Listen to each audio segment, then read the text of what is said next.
Students to our today's new video. आज हम blood related disease को डिटेक्ट करने वाली सबसे इजी और क्विक टेस्ट के बारे में पढ़ने वाले हैं। मैं बात कर रहा हूँ कूम्स टेस्ट के बारे में, जो एक नहीं, दो नहीं, 10 से ज्यादा ब्लड रिलेटेड डिजीज के बारे में आपको डिटेक्ट करके देती है। तो कूम टेस्ट दो टाइप की होती है, एक है डायरेक्ट और दूसरी है इनडायरेक्ट। इसे 1945 के अंदर कूम्स नाम के साइंटिस्ट ने डिजाइन किया था और इस टेस्ट को बहुत इजीली आज तक यूज किया जाता है, क्योंकि इसका डिटेक्शन बहुत ही इजी और प्रोमिनेंट वे में है। तो स्टूडेंट्स, कूम्स टेस्ट को एंटी ग्लोब्यूलिन टेस्ट भी कहा जाता है। क्या टेस्ट कहा जाता है? Anti globulin test. तो स्टूडेंट, एंटी ग्लोब्यूलिन टेस्ट क्या है? इसके नाम में ही इसको पूरा मतलब छुपा है स्टूडेंट्स।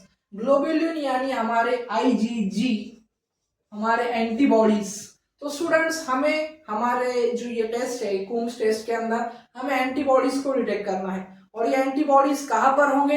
ये एंटीबॉडी होंगे हमारे आरबीसी पर, क्योंकि कुछ इम्यून डिसऑर्डर ऐसे होते हैं जिसके अंदर हमारे आरबीसी पर ही अटैक होता है और फिर ये एंटीबॉडीज हमारे आरबीसी को क्लिंच कर लेते हैं, उन पर स्टिक हो जाते हैं, जैसे कि आप इधर फिगर में देख रहे होंगे। और जब ये एंटीबॉडीज उस पर क्लिंच हो जाते हैं, स्टिक हो जाते हैं, फिर वो आरबीसी बहुत ज्यादा दिन सर्वाइव नहीं कर पाता, उसका डिसरप्शन हो जाता है और ऐसी कंडीशन में हमारे बॉडी के अंदर एनीमिया डेवलप होता है।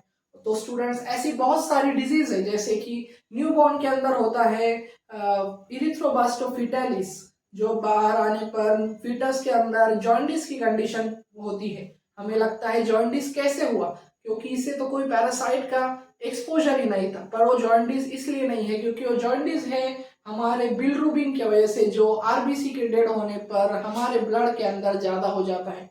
तो स्टूडेंट्स, एनीमिया हुआ, इरिथ्रोब्लास्टोफिटालिस हुआ, कई blood related disorder, blood transfusion reaction, वो रेसिपिएंट और डोनर कंपैटिबल है कि नहीं, वो भी हम कूम्स टेस्ट की मदद से देख सकते हैं। और कूम्स ने एक रिएजेंट बनाया जिसे हम एंटी ग्लोब्यूलिन कहते हैं, और ये क्या करता है, ये जाकर इम्यूनोग्लोब्यूलिन यानी हमारे एंटीबॉडीज को बाइंड होता है, और अगर वो आरबीसी से बाइंड हुई तो वो आरबीसी का अग्लूटिनेशन होता है, हमें अग्लूटिनेशन रिएक्शन दिखती है, और फिर उसी से हम इस टेस्ट को पॉजिटिव नेगेटिव कंक्लूड करते हैं। तो स्टूडेंट्स, दो टेस्ट है, डायरेक्ट और इनडायरेक्ट, दोनों का अपना ही सिग्निफिकेंस है। डायरेक्ट टेस्ट क्विक है, इजी है और कुछ अलग टाइप के डिजीज डायग्नोस कर सकते हैं, और इनडायरेक्ट से ब्लड ट्रांसफ्यूजन और कुछ अलग टाइप के ब्लड रिलेटेड डिजीज को डायग्नोस कर सकते हैं। तो स्टूडेंट, चलो दोनों को एक एक कर देखते हैं और फिर समझते हैं कूम्स रिएजेंट इतना इफेक्टिव क्यों है हर कंडीशन के अंदर।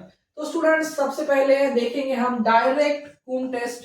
डायरेक्ट कूम टेस्ट इसका नाम इसलिए दिया गया है क्योंकि डायरेक्टली हम पेशेंट का ब्लड लेते हैं और फिर उसके अंदर हम चेक करते हैं कि यहाँ पर क्या रिएक्शन हो चुकी है, क्योंकि डायरेक्ट कूम टेस्ट को मेनली यूज किया जाता है फीटस के अंदर, जो न्यूबॉर्न होते हैं उनके अंदर चेक करने के लिए कि उनके आरबीसी पर मदर के इम्यूनोग्लोबुलिन स्टिक है कि नहीं, क्योंकि अगर मदर के इम्यूनोग्लोबुलिन स्टिक होंगे तो फिर उसका डिग्रेडेशन तो होना ही है। तो स्टूडेंट, इसलिए बेबी को प्रिवेंट करने के लिए ऐसे एनीमिक कंडीशन से हम कूम्स टेस्ट करते हैं, जिसे हम डायरेक्ट कूम्स टेस्ट कहते हैं। तो हम डायरेक्टली यहाँ पर पेशेंट का ब्लड ले लेंगे और पेशेंट का ब्लड लेने पर हम उसको सेंट्रीफ्यूज करेंगे, उसके अंदर 0.5 ml सलाइन डालेंगे और फिर उसे सेंट्रीफ्यूज करेंगे। तो यहाँ पर आपको एक क्वेश्चन आ रहा होगा कि स्टूडेंट्स, आप सोच रहे होंगे कि सेंट्रीफ्यूज क्यों करना है, क्योंकि स्टूडेंट्स, ये जो इम्यूनोग्लोबुलिन है या कॉम्प्लीमेंट है, कॉम्प्लीमेंट भी आप जानते हैं C3b एंड C3d, ये दो कॉम्प्लीमेंट भी हमारे आरबीसी पर क्लिक करते हैं, वो भी हमारा एंटी ग्लोबुलिन डिटेक्ट कर सकता है अग्लूटिनेशन रिएक्शन देकर।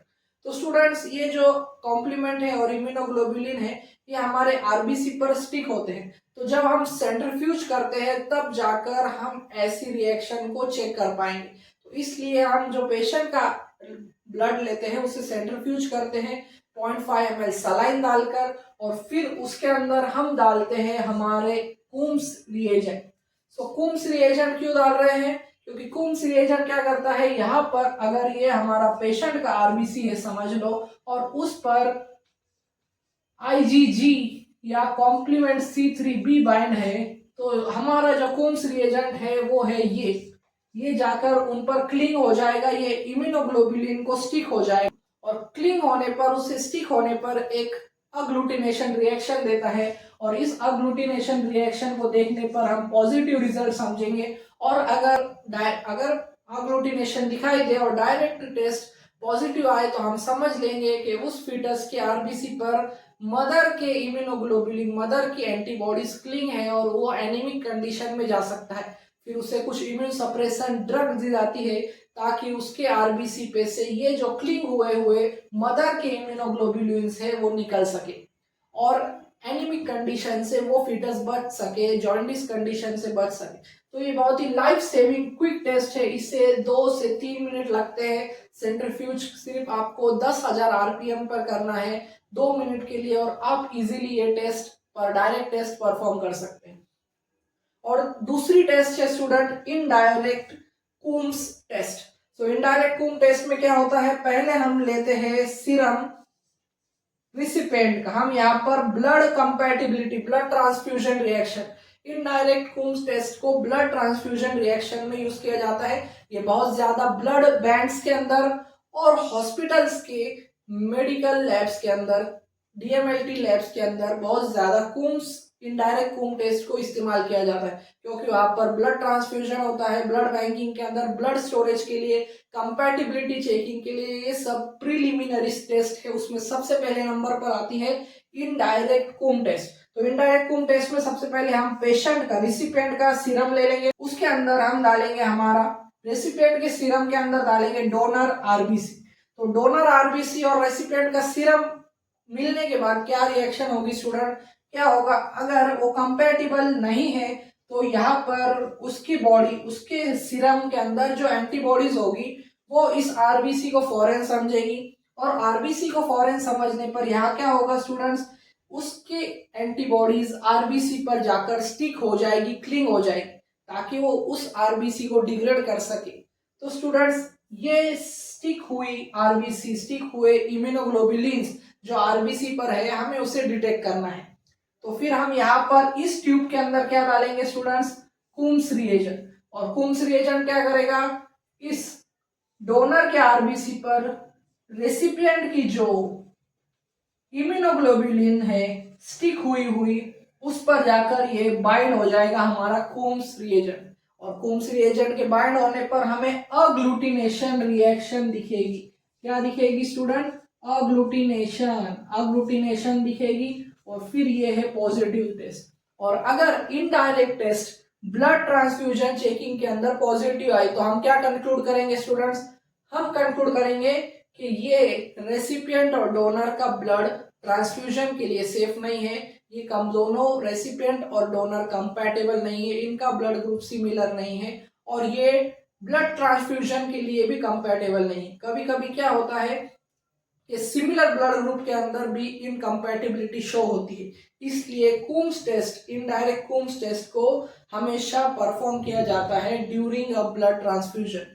ये डायलिसिस पेशेंट का भी किया जाता है और एक्सीडेंट के अंदर भी, कितनी ही इमरजेंसी हो, इनडायरेक्ट कूम टेस्ट को परफॉर्म किए बगैर ब्लड ट्रांसफ्यूजन दिया ही नहीं जाता। तो स्टूडेंट्स, इनडायरेक्ट कूम टेस्ट और डायरेक्ट कूम टेस्ट बहुत ही इजी है। डायरेक्ट के अंदर हम यहाँ पर सेंट्रीफ्यूज करते हैं सलाइन डालकर और फिर कूम्स रिएजेंट डालते हैं और फिर चेक करते हैं अग्लूटिनेशन। और इनडायरेक्ट के अंदर रेसिपिएंट का सीरम लेते हैं, उसमें डोनर की आरबीसी डालते हैं और फिर वहां पर क्लिंच इम्यूनोग्लोबुलिन यानी स्टिक हुए आरबीसी पर स्टिक हुए लटके हुए इम्यूनोग्लोबुलिन को कूम्स रिएजेंट डालकर चेक किया जाता है और अग्लूटिनेशन दिखा तो वो दोनों कंपैटिबल नहीं है और ब्लड ट्रांसफ्यूजन हम नहीं दे सकते। तो स्टूडेंट्स, ये थे कूम्स टेस्ट जिसमें डायरेक्ट और इनडायरेक्ट दोनों देखा हमने। दोनों ही बहुत ही यूजफुल और लाइफ सेविंग टेस्ट है। पहली है जिसके अंदर फीटस को बचाया जा सकता है एनीमिक कंडीशन से, या मदर के आरबीसी, मदर के इम्यूनोग्लोबुलिन उस पर स्टिक है कि नहीं ये पता लगता है। और दूसरी है इनडायरेक्ट जिसके अंदर ब्लड ट्रांसफ्यूजन रिएक्शन को चेक करते हैं, डोनर कंपैटिबिलिटी चेक होती है डोनर और रिसिपिएंट के बीच। और अग्लूटिनेशन रिएक्शन कूम्स टेस्ट में दोनों में ही पॉजिटिव रिजल्ट्स है। पॉजिटिव रिजल्ट्स यानी उधर डिजीज है उधर इम्यूनोग्लोबुलिन बाइंड है और ब्लड ट्रांसफ्यूजन नहीं हो सकता इनडायरेक्ट में, और डायरेक्ट के अंदर उस बेबी को, उस फीटस को डायग्नोसिस के लिए प्रोसीड करेंगे, उसको इम्यूनोसप्रेशन ड्रग देंगे। तो स्टूडेंट अगर ये दोनों टेस्ट परफॉर्म नहीं की गई तो एनीमिक कंडीशन होती है, अग्लूटिनेशन होता है बॉडी में, ब्लड कंपैटिबिलिटी रिजेक्ट होती है और पर्सन की डेथ भी हो सकती है। तो मुझे उम्मीद है कि आपका कंसेप्ट कूम्स टेस्ट के बारे में, डायरेक्ट और इनडायरेक्ट के बारे में क्लियर हो चुका होगा। और ऐसी वीडियोस के लिए मेरे चैनल को लाइक करें, शेयर करें और सब्सक्राइब करना ना भूलें। Thank you for watching.